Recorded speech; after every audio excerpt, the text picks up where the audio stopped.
Hello everyone and welcome back to our YouTube channel. In this video, I'm going to show you how to fix Pinterest mobile app not working.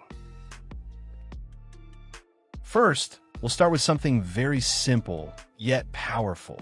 So over the time, apps store temporary files to load faster, but sometimes those files get corrupted and the app starts acting weird.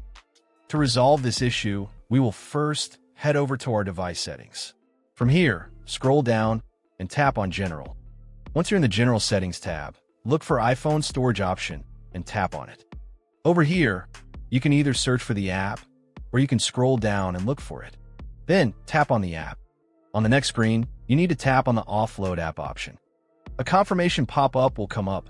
Now tap on the Offload app option here. It'll take a bit for processing, and then a reinstall button will show up.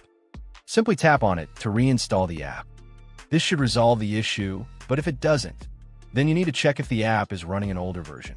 Head over to App Store. From here, double tap on this search icon in the bottom right corner, and then search for the app. Once the app comes up in the search result, and if you see this update button right next to the app, simply tap on it to make sure you're running the latest version of the app. However, if you continue to encounter this issue, then you will need to completely reinstall the app, which usually resolves the problem. Head over to this screen the way we did before. And over here, tap on the Delete App option here to uninstall the app from your device. A confirmation pop-up will come up. Now tap on the Delete option here. Once uninstalled, open up App Store and search for the app in the search bar. After the app comes up in the search result, simply click on this cloud icon to install it back onto your device.